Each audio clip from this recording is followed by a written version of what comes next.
We are 22S Radio. 22S Radio is 22smedia.com and 88.1 FM KKJZ HD3 Long Beach, Los Angeles.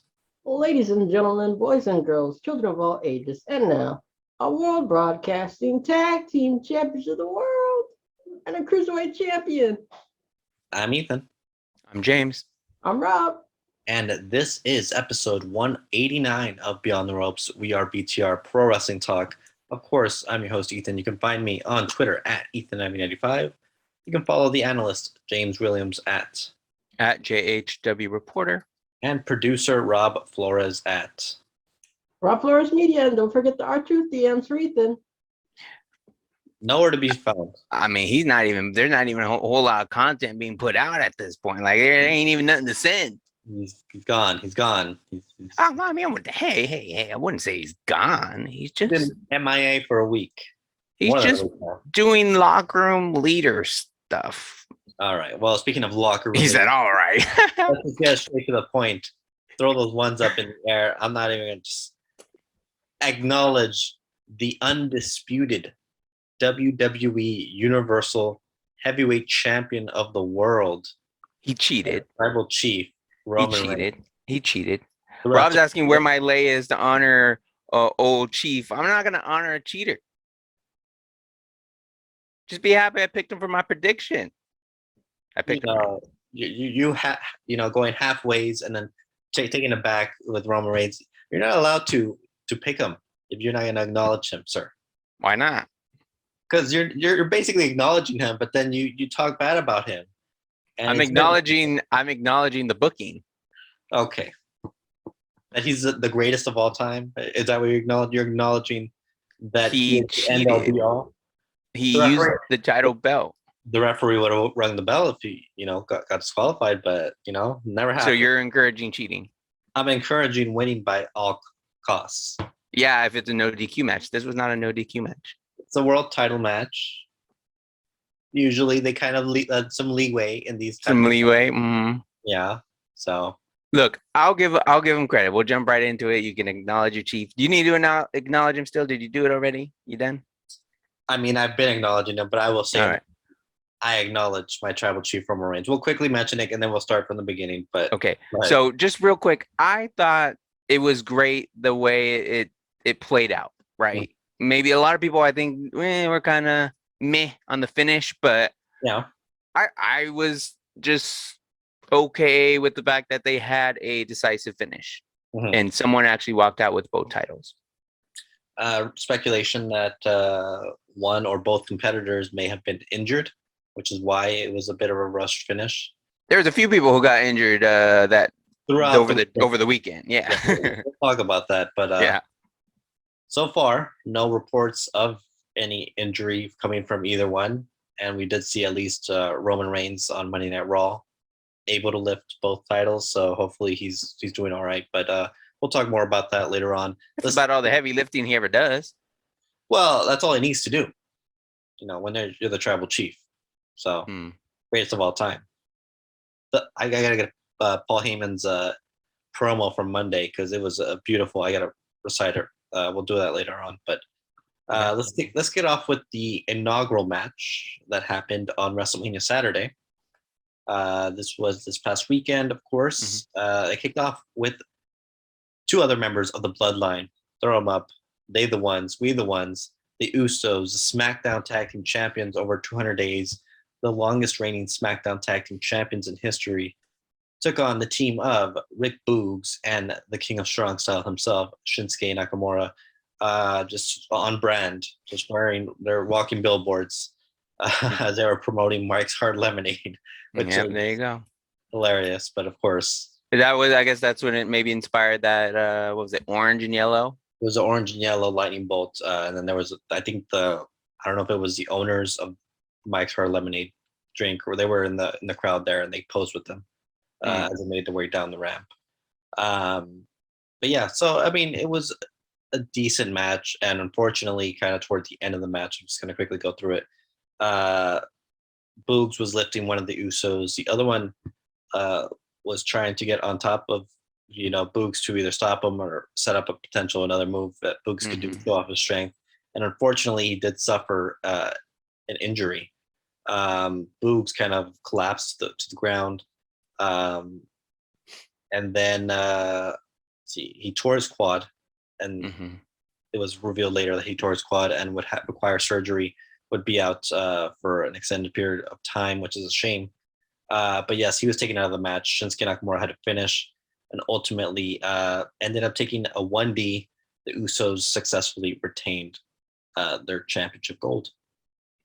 Yeah, I think it was pretty unfortunate. Yeah, I mean, we talked about a few people being injured, and you get one right here in the opening match. A very unfortunate situation, especially, everyone's trying to have their WrestleMania moment and whatnot. I believe this would have been Boogs' first WrestleMania match, if anything. Maybe he was on last year's show, but unfortunate. I kind of thought maybe we would have seen a title change there, just because they are kind of doing some things with them, and there's a lot of charisma and whatnot from a guy like Boogs, but it is what it is. Hopefully a speedy recovery for Boogs. And I think too, like, it was kind of made very like apparent, like he's actually injured, like very early on, and I think Pat McAfee might have been on commentary for that. Obviously it was, because he was dancing for him, but I think I listened to Pat McAfee's show a little bit yesterday, and so it was kind of his reaction to the whole WrestleMania experience for him, and we'll talk about him a little bit more. But he talked about Boogs and how it's kind of an emotional thing, and it was kind of a wake-up call for someone like a Pat McAfee who hasn't had too many matches, but you're about to go out there at some point on one of the biggest stages in all of pro wrestling, and even then you can suffer a serious injury like this, and things can happen out there. So it was kind of a wake-up call and a reminder, especially this early on in the card. But yeah, we'll see how things work out for Boogs going forward here, and hopefully they can kind of keep him hot and get him on a bit of a run when he comes back, or I'm sure they'll still maybe find a way to get him involved in one way or another once he's recovered enough to kind of do that. Next match we had, before we move on, predictions. We posted those predictions over on the Twitter at RealBTR Radio. You can follow us there. James had Nakamura and Boogs there, as you mentioned. Yeah. And Rob and I had the Usos never go against the Bloodline. I just think when you're doing the 200-day thing, and I always have this thing where I feel like if Roman Reigns is in a match and then the Usos are in a match, like, you think one of them's going to lose.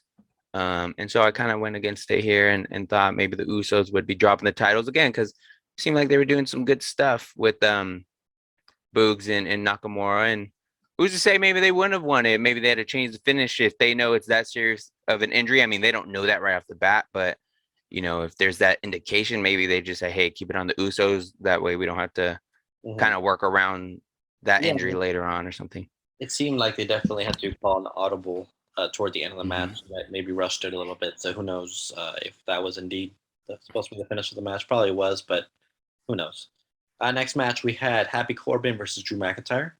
This was a fun match, better than expected.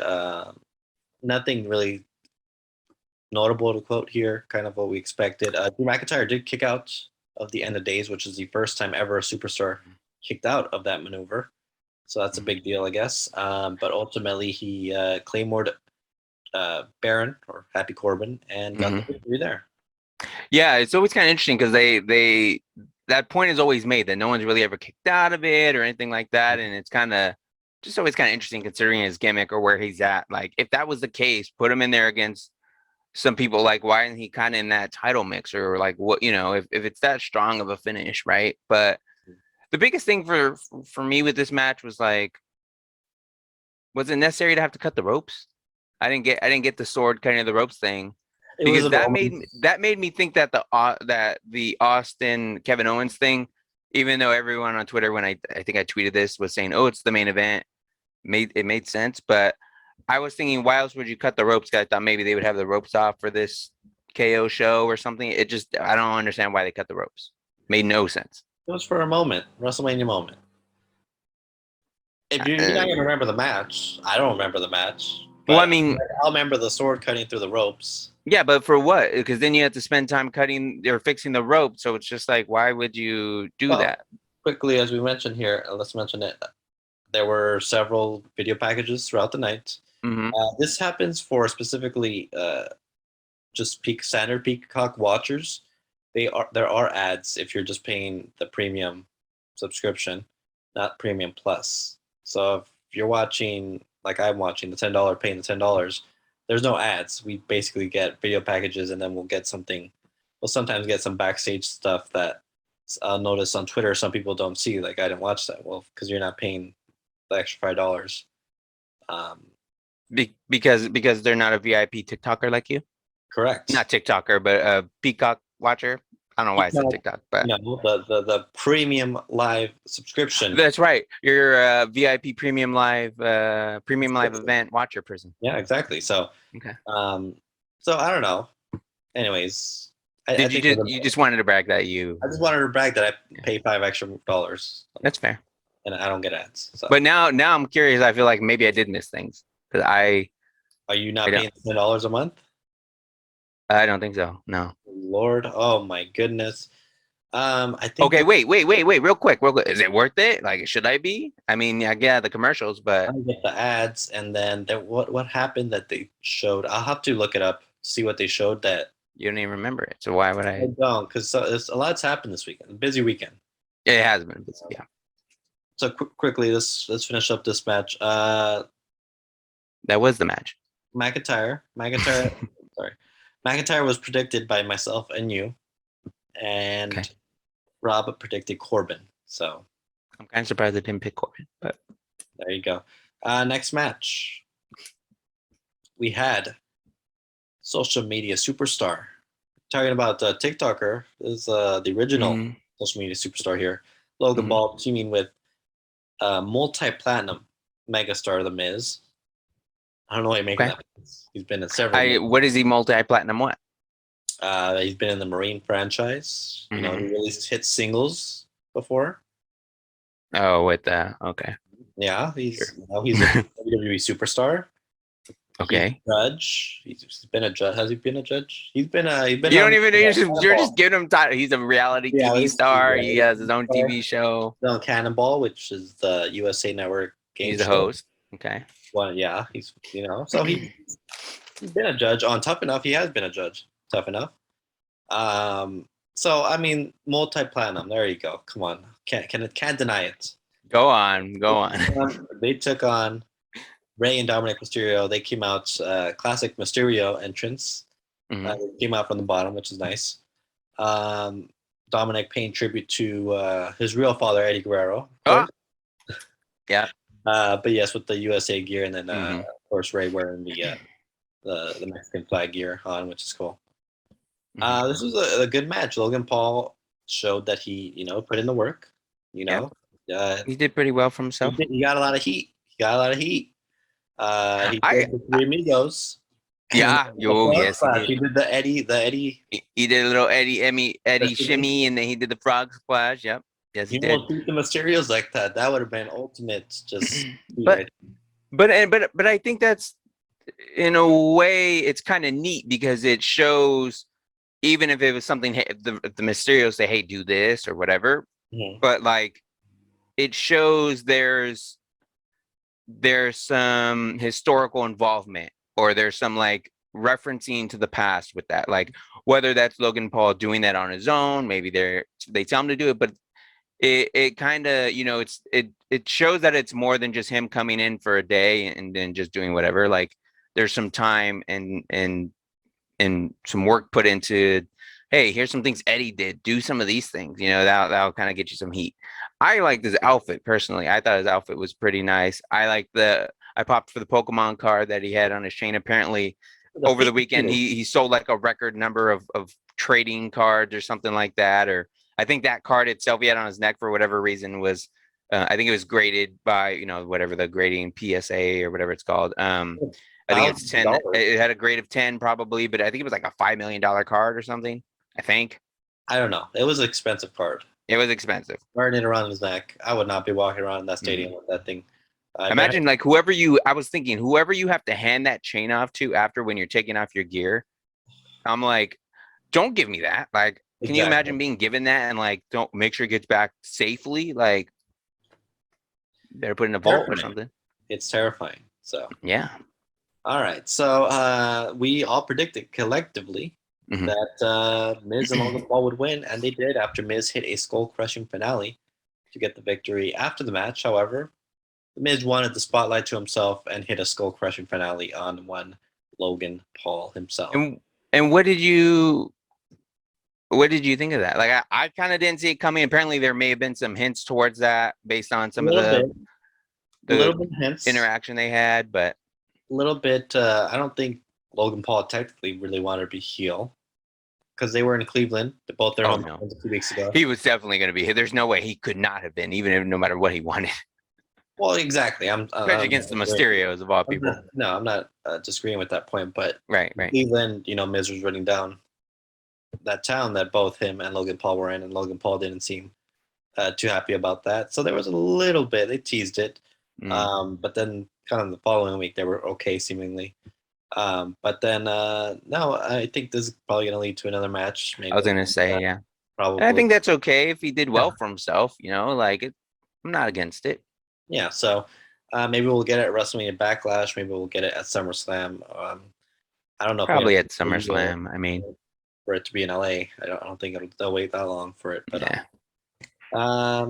Maybe they'll do it in Vegas. Money in the Bank's a big event now. They're doing that in the stadium, so maybe they'll do that there. Next up, we'll do Raw Women's Championship. Becky Lynch, Big Time Bex, defended against Bianca Belair. Yep. Becky Lynch came out looking like a star, brand new haircut, looking great, looking like a villain. And then she looked great. Came out. And they had a match. They had a match. I thought it was a pretty solid match. It was one of 3 matches I think from the show that I went back and had to watch again. I thought it was good. I think the right person won. I need to go back and watch it. No, it was actually a really good match. I need to go back and watch it. I've watched a few things a couple of times back already, but one that I haven't, and a lot of people are really liking this match. Bianca Belair did get a nice little entrance, or nice big entrance, not really good, with performance. I want to say a marching band. With a marching band. I think it was like Texas Southern University or something like that. So we'll talk about it. Talk about the finish of the match when we come back. In addition to a big return that happened, and some goodbyes. There were some goodbyes and an unexpected match that main event. All that and more right here on episode 189 of Beyond the Ropes. We are 22us Radio. 22us Radio is 22usmedia.com and 80.1 FM, KKJZ HD3, Long Beach, Los Angeles. Welcome back to episode 189 of Beyond the Ropes. We are BTR Pro Wrestling Talk. You can find us on Twitter at RealBTR Radio, as well as Facebook.com/Beyond the Ropes. And find us on Anchor. You'll listen to our beautiful voices. Of course, we are also available on YouTube. Just search up Beyond the Ropes, and you'll find 188 episodes currently uploaded right there. We were finishing talking about this women's title match between Becky Lynch and Bianca Belair. Fun back and forth match. Bianca Belair ended up getting the victory here. And as she should have. I think it was well deserved. I think she showed her athleticism, her prowess, and she proved why she's the bestest. Is because she's the EST. So Estes. Becky Lynch carried her to a good match. I'm glad to see it. Finally happen for her. Good job to Bianca Belair. In all seriousness, though, I think it was pretty neat. Some people were actually thinking that it was supposed to be like, oh, Bianca beat her in like 20 seconds, but I'm glad they didn't do that because no one wants to see like just a 20-second, like have those two go, like they're both good workers. I think the thing with it too that I enjoyed was like it was like long-term storytelling in a way, right? Even though maybe it wasn't emphasized that way, but Becky Lynch, I think they even mentioned it during the show, but like Becky Lynch didn't lose the title. She gave it up when she announced that she was pregnant. I think that was after the WrestleMania in 2020, right? The pandemic WrestleMania? Like, it was after Money in the Bank. When she vacated. After Money in the Bank, okay. So, Money in the Bank. Right, because Asuka had the briefcase, so they gave her the title. But, so I thought it was I just thought it was neat that, because these are the only two women, I guess, to have main event WrestleMania, and win. So now you get them in a match, and to see the way that turned out. Obviously, like I said, Becky had not lost the title. She had given up the title because of the pregnancy, but outside of that, had not lost the title for 3 years. She had not lost the belt. So she hadn't been pinned, I think, for 3 years. Really?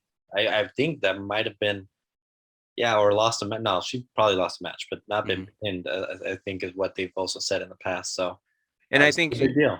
And I think too, it's not she's going back home or anything, right? I think the fact that she is kind of, she kind of has a little bit of a gimmick change just with her appearance, with this new haircut. I think, she's still going to be in the mix. I don't think she's necessarily going away. So it should be fun to see where they go. I mean, maybe they even continue this story a little bit longer. Because she was not there on Raw, and it looks like Bianca Belair's looking for challengers. So I don't know if they're just going to wait on a rematch for SummerSlam or something. Well, because what are they? So they had a quick one at SummerSlam. Yeah, when she returned? Another one. They had another one. So that was the rubber match, maybe. They had, I guess. There was one with Sasha in that triple threat match in Saudi Arabia. Okay. So they've done some. Raw. Yeah. There was one on Raw right after. So they've had a few matches. I think this is probably their best one. But yeah, no, it was a good match. We all predicted Belair would win this match. So you knew better. You knew. Well, I'm an idiot. So. Okay. Well, I know the long-term booking when I see it. I'm just glad you're smart enough to recognize that. Oh my goodness! All right, next match. And now Becky Lynch is washed up, no good, over the hill. How dare you? She put the young upstart over. That's what you got to do sometimes. Okay, right. And we'll take it. Call it what you want. We'll take it. Gave her the black eye. Did you see her?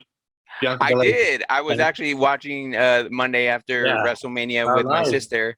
And she takes off the glasses, and me and my sister are I jumped up. I was terrified. I was like, "You're funny." I was like, "There's no faking that, right?"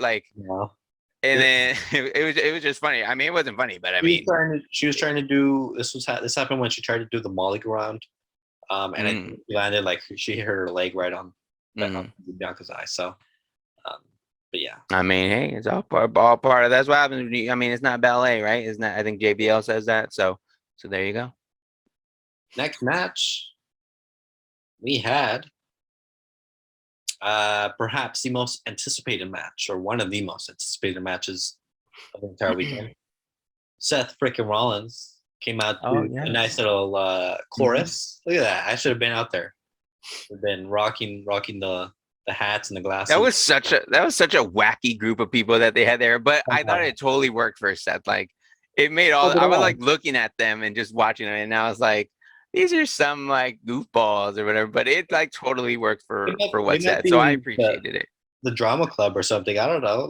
It was something. It's it wasn't your normal traditional course. It was totally the drama class or the drama club from high school or something. But it worked. I thought it was cool. Seth freaking Rollins came out, nice blue long fur coat. Came out in this kind of almost chain, kind of medieval type attire, a meshy. It was kind of mesh kind of deal. It's not something I particularly would ever catch myself wearing, but you have no sense of fashion. So if that's what you call fashion, I don't want any sense of it. You look great in it. So I don't know.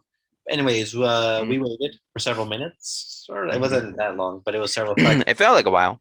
Felt like a little while. He got a little antsy, took off his coat, threw it. As soon as he threw it out the ring, Pyro hit the ring, Pyro hit the stage, lights went out. A couple of seconds later, and here you go. You hear it. Wrestling has more than one royal family. Music hits. Go ahead, James. What do you got? So when he said that, when that voiceover whatever plays, is that part of what the entrance was in AEW? Because I heard everything was the same. Yep. I mean, to the name, the look, the music, everything. Yep. I just couldn't pick up on what they were saying at first with that voiceover, so I missed it. But everyone popped for it, so I figured it had to be something. It's been his since before AEW. It's been his entrance ever since WWE. That the the talking before the song included. Yeah. That was all there. The presentation basically is AEW presentation. Mm-hmm. He came up from the ground. That's an AEW thing. They did that in AEW. Right. Got a loud pop. Got a couple different pops. The music got a pop. Him coming up got a pop, and then I heard he paid out of his own pocket for that music. So I think like that's all him. Like it's all copyrighted by him. Like all of that is him, and that was part of the package. Like you're not slapping another gimmick. You're making sure you're not making me Stardust and all that. And we can talk about some of those references in a minute. But I just thought it was pretty neat that you got Cody Rhodes right, and what he has developed himself to be over the last couple years, and everything that he changed and became, and when you go somewhere else and you find yourself and what you want to do and what you want to be, like it made, I'm sure for Cody, like, and he's talked about some of the stuff. There's actually a very long press conference he did with the wrestling media after, but I just think for him, it had to be a pretty cool moment to like everything you put in over the last couple of years to return back to the company that you're once at and to see everything still intact. Like, I think that it doesn't get any better than that. That it doesn't happen often in the WWE. I'm sure he got the money he was asking for. He got, I believe he said in one of the interviews, he didn't get a guarantee. He just got I know he got a handshake between him and Vince regarding Stardust, not ever seeing that character again. Yeah. So he's going off that apparently. But yes, he came with a package deal. Apparently Vince said, if it ain't broke, that's what we're paying for the entire American Nightmare gimmick. Yeah. So we had to do everything. Came out, got some pyro. Corey Graves, said it best. I think from undesirable to undeniable, which I think was a Cody promo a couple years back in AEW. Gave away the weight belt to a child. Already got the babyface pop there. Yeah. Came in. You know where he got that from, right? Where did he get it from? That's a Bret Hart move right there. He's paying attention. Cody Rhodes knows what's up. All right, if you think so. Who else does that? I'm sure people have done it before Bret Hart. No, there's no way. No one else. Never did it? No, he's selfish. He keeps all his shirts. I mean, he's so selfish that he rips his shirt that way no one else could wear them. Oh my goodness. He's selfish. You know that. Anyways. Tell me I'm wrong. No. Okay. Carry on. I'll let you have that. Yeah. No, but I mean, for the next 20 minutes or so, however long this match was, this was a great wrestling match. My favorite match of the weekend, honestly. And we got to see after a lockup and then a couple back and forth moves. You mentioned the Stardust reference. Cody did the cartwheel. Yeah, it was so random. And Corey Graves said it. That's shedding off some skin. And I thought that was perfect. I thought that was perfect too. And for me, like that's why I was so glad that I went back. That was again one of the matches that I watched over again. And I don't think I saw that the first time. I didn't pick up on that the first time. But then when I saw it the second time, when I rewatched the match and I saw it, I was like, oh dang, like he just did that in the match. Like it kind of threw me off. I was like, am I watching this right? So, but I thought that was pretty cool. Absolutely. It was great. We got to see a buckle bomb on the outside of that. Let's see, what else do we get? We got a moonsault from Cody, hit a crossroad, got a 2 count on the crossroad. They did like that weird suplex thing outside of the ring. Looked great. Yeah. We got to see. I'm like, talk about coming in and getting put in a spot, right? But his chest and face were all like red. He was beat. He was beat. I'll give him credit. And a lot of, some people will say maybe like, Seth carried him through that match, or maybe Cody was a little bit out of shape, but say what you will. And I don't know. I mean, I'm trying to remember, like, it's not like he got an absolute beatdown, but for whatever reason, Cody was like bruised and cut and everything else in between. Like, he was working through that match. So I thought it was good stuff. And then right there near the end, you get a little bit of that bionic elbow, and you get that dusty, some dusty punches and whatnot. There was even a gold dust, I think, in there, right? With the drop on your back and hit him in the face uppercut. So he got all his stuff in. He got all the family stuff in. And I thought it was great. Which is great. The nice little move where he springboards off the top rope to hit that like. Oh yeah. He did that. That was a false finish there. as you mentioned. He hit 2 crossroads, didn't let go, and then finally did the Dusty bionic elbow, and then went back to it. Went back to for the third crossroad. Yeah, the third crossroads, and you know what?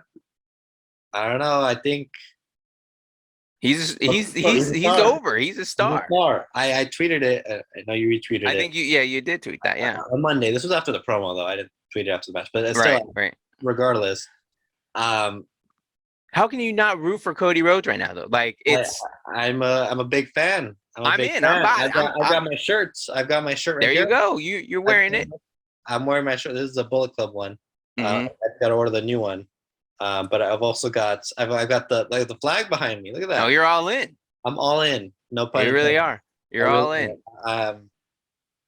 They've got to put the title on him at some point. Right. And he made that very clear in the promo on Monday. I mean, I don't mind jumping right into that, but he just, I was kind of thinking maybe they end the show with him or something along those lines, but nope, came out. He was the first thing on Raw. We're gonna put him all over. They've been sending him to do the bump. They sent him this morning to do the bump. Yeah, he was on the bump. He was on the bump. He's been doing press. He did a WrestleMania panel on Sunday. They've been all over the place. And the thing I like about the promo is like he addressed some of like what kind of maybe why he left, or he's like, hey, I was reading or was aware of everything as far as my sudden departure and becoming a free agent and whatnot, and he kind of talked about some of that. And I'm still not sure how I feel about well, one, they made it very clear what the goal is for Cody, right? It's to win the title, to kind of follow through on the dream he has and the dream that he did have with the American Dream, his father, Dusty Rhodes. I'm not sure. I thought maybe too, and I think Cody mentioned it. I don't know if it was during one of these promos or what.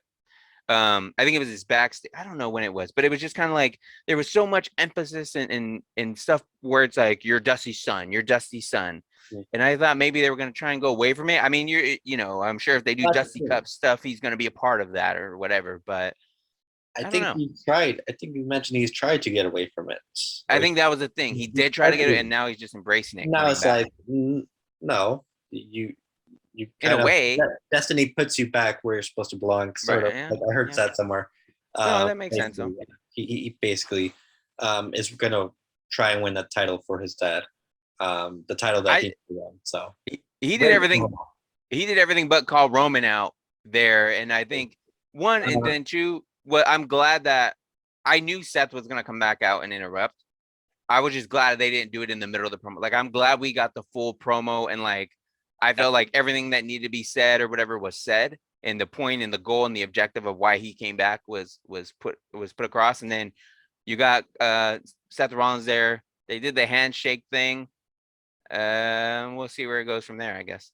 A show of respect. I don't know if we're going to continue that feud or not, but I wouldn't mind seeing more matches. I don't know if they need to, not right now at least, but who knows? I think we'll get another one. But if anything, they're bound to cross paths again, anyways. If he's going to be in the title picture. Absolutely. Quickly before we move on from this, I loved the reference he made. The first thing he said on Raw.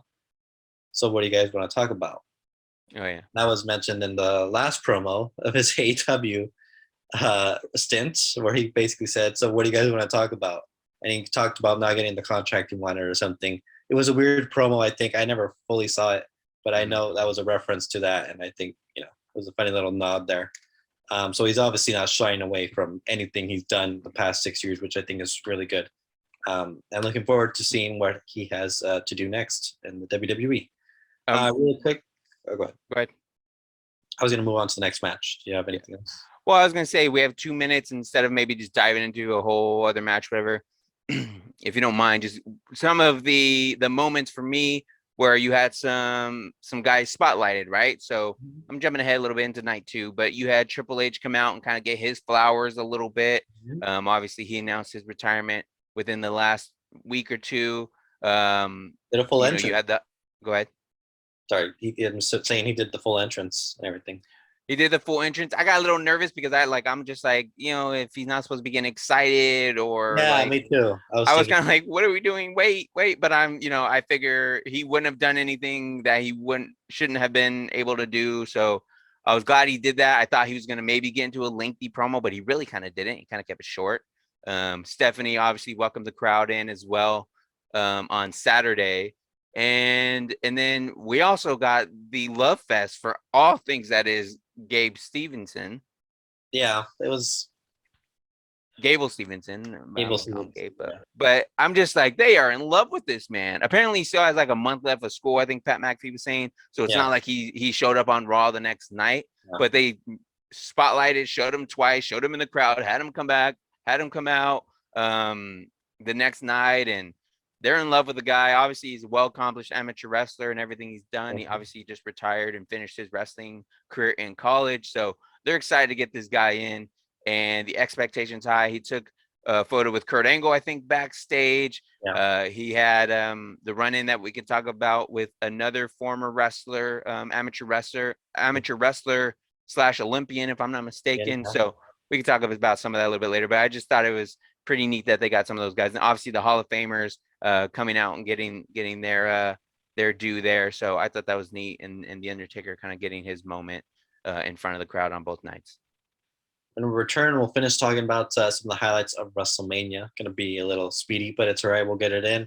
And then it's going to be all that and more right here on episode 189 of Beyond the Ropes. We are 22S Radio. 22S Radio is 22smedia.com and 88.1 FM KKJZ HD3 Long Beach, Los Angeles. Welcome back to episode 189 of Beyond the Ropes. I am your host, Ethan, joined alongside the analyst, James Williams, and producer, Rob Flores. Find us on Twitter at RealBTR Radio and Facebook.com/Beyond the Ropes.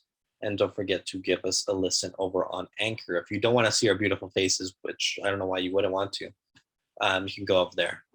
All right, WrestleMania. Let's wrap this up. We got 15 minutes or so to get through this. So Ronda Rousey, Charlotte Flair. A little messy. It was what it was. I think they put an effort. To make it a match. Any quick notes about it or no? I just think when you compare it, you have it on the same night as Belair and Becky Lynch.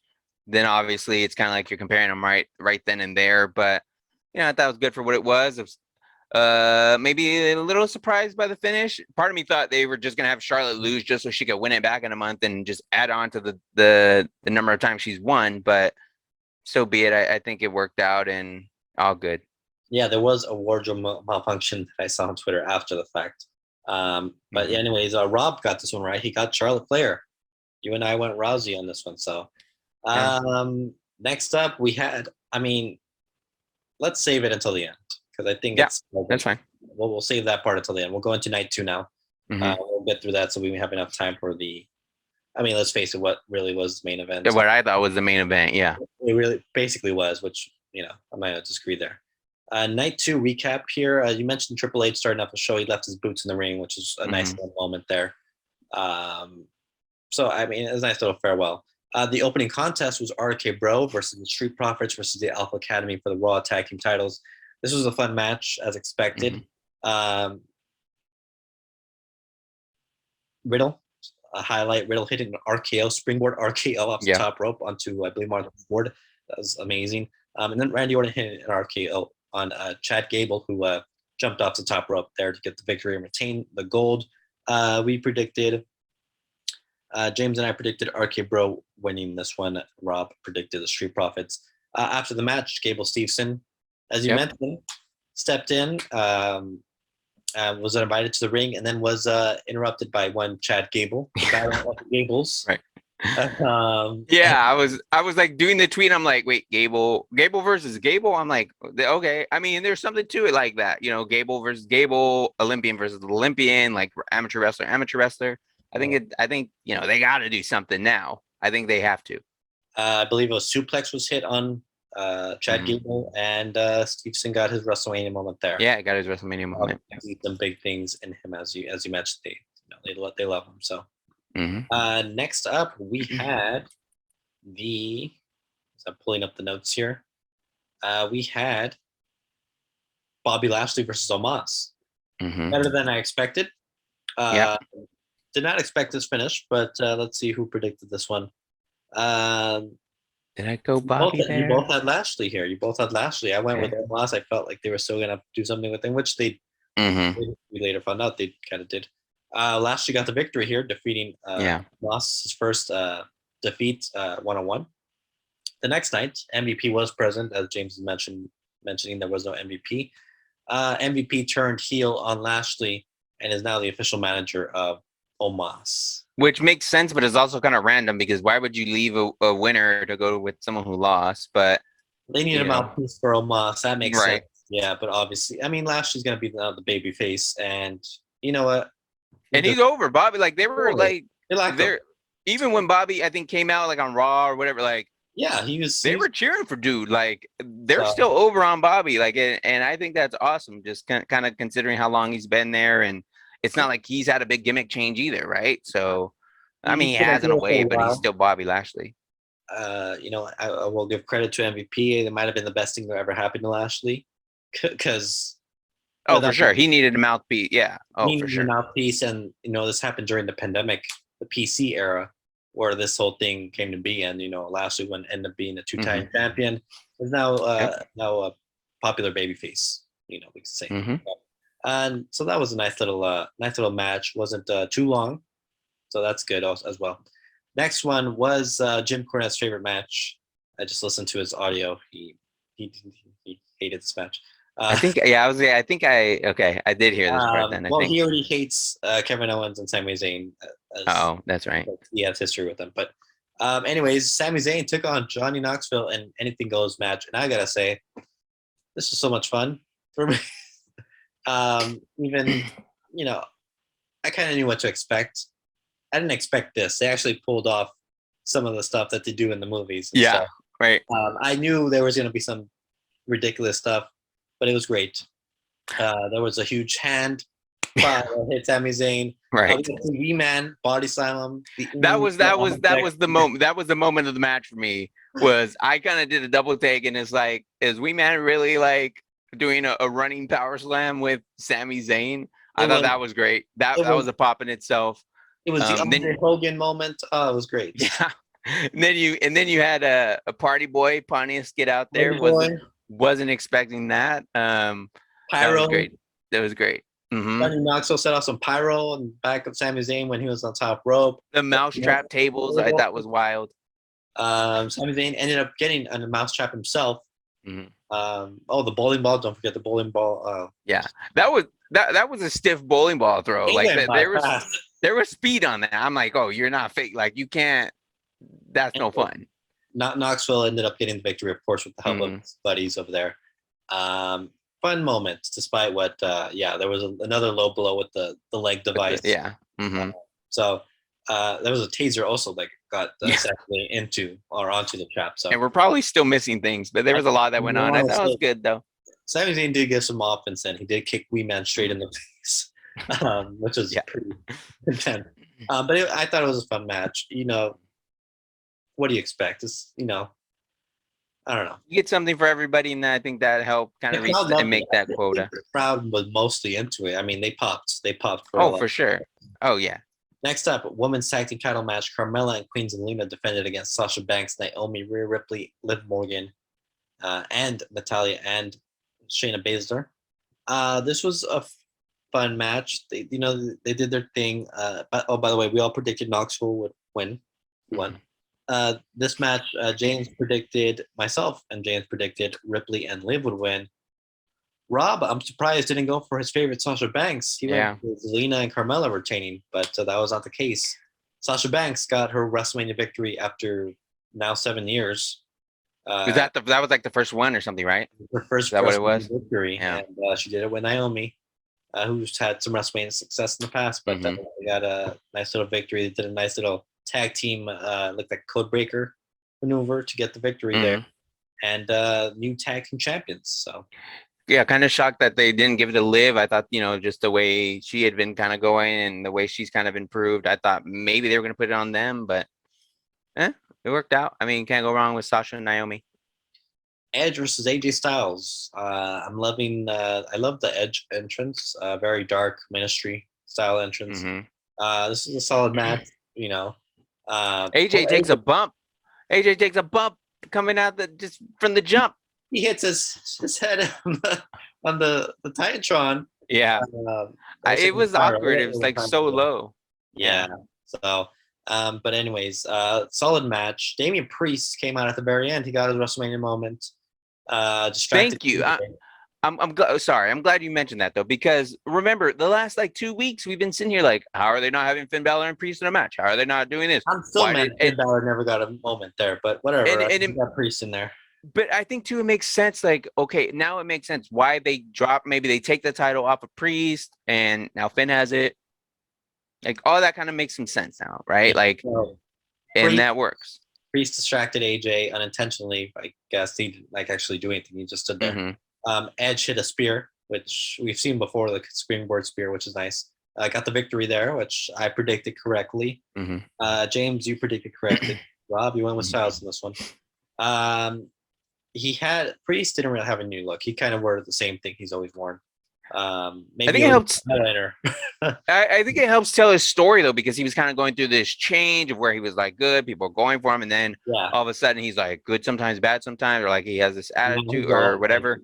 And now it's like he's fully kind of dark, and I think it's kind of cool. I think what they did with him, it was just like a slow build. Now that you look back at it, he aligned himself with Edge, and it looks like we're getting a new faction potentially. Mm-hmm. We'll talk probably next week about another future members that may be happening, because they definitely tease something. All right. Next up, let's see, we had after AJ versus Edge, we had trying to think that was cut from night one. That lasted only like less than 2 minutes. The New Day versus Rich Holland and Sheamus. New Day came out in Big E gear, which is paid to a friend, and they absolutely got squashed. But you know what? As you know, it must suck for them because first off they got cut from night one.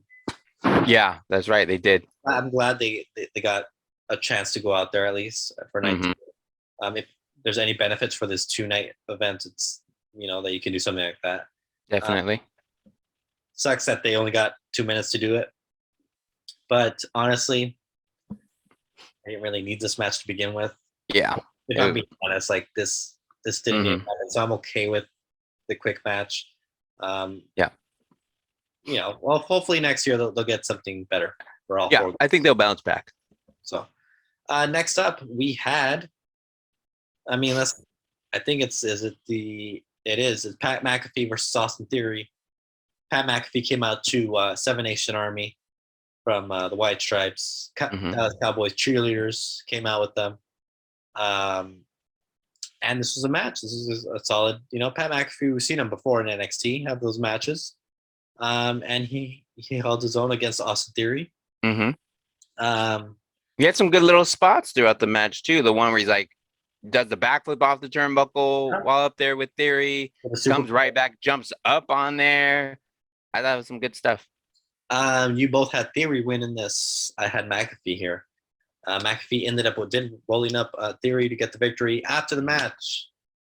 Let's talk about Vince McMahon. Yeah. Well, the rumor's true. I guess so, because we got to see Vince McMahon step in the ring and have a match with Pat McAfee. Not really a match, but he did. If you ask McAfee, he says it's not a sanctioned match. That's what he was saying on his show. He was surprised. The bell rang, but the bell rang. The ref was out there, but I thought that was good stuff. Real quick though, like I thought this kind of answered a lot of questions though, right? Like just about Vince and he's getting older, people getting worried about him because of how he looks or whatever. Like, is he jacked like he used to be? No, but like you could tell he still kind of works out and stuff. Yeah. And he did pretty well for himself out there, so I'm not mad at it. All right, so Vince got the victory, got that heel heat going on. Mm-hmm. Let's go back 24 hours. So, yeah. Kevin Owens show. Mm-hmm. Kevin Owens comes out, starts cutting a promo. Austin interrupts him. Yeah. Comes out in his shorts. I haven't seen those shorts in a while. The jorts? Yeah, the jorts. Comes out wearing the knee braces. Haven't seen those in a while. You haven't seen those in a long time. Came out with some taped wrists. I didn't even notice that. He didn't wear those. I think the last time he taped his wrist, it was for WrestleMania 32, also in the same arena. That's when the Legends came out and took out the United Nation or whatever it was, yeah. Whatever. Came out ready for a fight. Kevin Owens said, "I tricked you. Wanted to have a match. No holds barred." We got to see Austin's last match there. This was a brawl. I mean, they went into the crowd. He took a back bump. Yes. On the floor. This went up. He took Owens up the ramp on his four-wheeler. Yeah. Did some suplexes on the stage to Owens. Look, I was nervous at first just because Stone Cold, like, obviously they kind of waited and made that judgment call, like say, okay, let's do it. And they decided to go forward and have it be a match. And it's just kind of like, I was so nervous, like, how's he going to move in the ring? How's it going to go? And you could tell Kevin Owens was obviously bumping for him quite a bit. But went through a table for him. He went through a table for him. But I just thought after I saw Austin take some bumps on the outside, I think like he got suplexed or whatever it was. Yeah. And he took the bumps and then he was kind of full go after that. And I think after you take that first bump and you're back and you go back 30 years, I think, or however, 20 years for Austin. He was moving out there. And then the way he went over the barricade, chasing after Owens and all that was good stuff. He was asking for beer. Drinking on the job. Can't ask for anything more than that. It was great.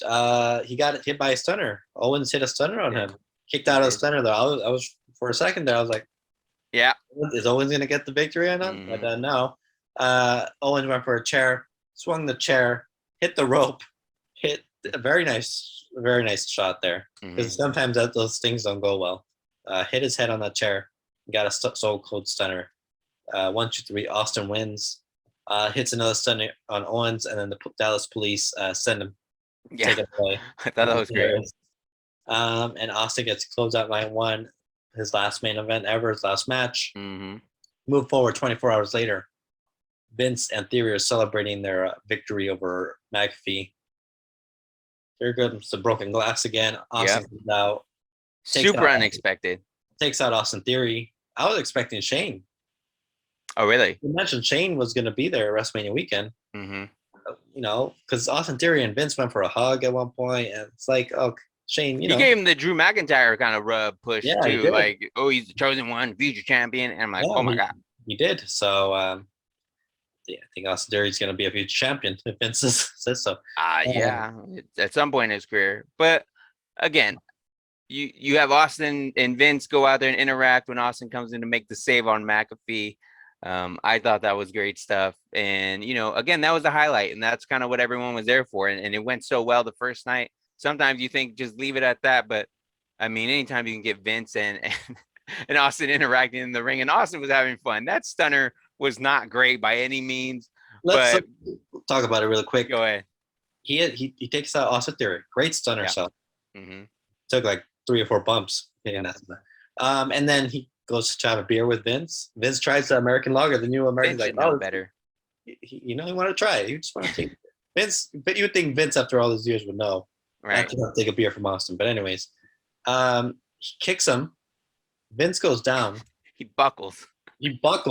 He didn't expect a kick or something. I don't know. Maybe he is a little older, so maybe he didn't expect the hard hit. I don't know how hard it really was. It might have just been a stiff shot, yeah. And then he tries to catch him. Vince then gets back up and then falls over to the ropes. He's now like they were all over the place. Austin has to finally grab him, stop him in the corner, and then hits it. Vince falls, like, you don't see his legs when he hits the stuff. We don't know the condition of his leg. He might not be right. And Austin's laughing. So it was great. It was great. They salvaged it. They made something out of it. And it's Vince's last stunner, probably. I don't think we'll ever see one again. Maybe. And from the first one to the last one, Vince has never taken a stunner well. So it kind of makes sense. Right. Yeah. Yeah. So the first one wasn't any good. The last one's not going to be any good. Austin. Pat McAfee got a beer. Got one. He got a beer with Austin. It was a gold dream of his. He also got a stunner. Took a nice little sell as well. It was great. And then, of course, quickly we'll mention main event happened: Roman Reigns versus Brock Lesnar. Thought it was a fun match for what it was. Definitely felt like they maybe called inaudible, but who knows? Too many finishers. I feel like maybe, huh? Like jumping out of too many punches, too many. I think there was less than There was probably less than some of the other matches we've had. Honestly. Maybe. I mean, but it was a fun good match. stuff. Roman holding up both titles. I'm gonna have to get that background in for next week. Didn't get it for this week. Do you want to either finish the predictions or whatever, read off the last ones, or actually we're running out of time. Give a real quick grade and your overall like grade on WrestleMania for the weekend. This is one of the more enjoyable WrestleManias I've seen. I've already watched some of these segments multiple times, and I'm gonna continue to do so. So, your thoughts? Yeah, I thought it was better than I thought it was gonna end up being, and I thought it was pretty good. I'd watch it over again a few times. We'll talk more about the future of WWE, all that and more on next week's episode. Until next time, it has been absolutely too sweet. See you later, boys.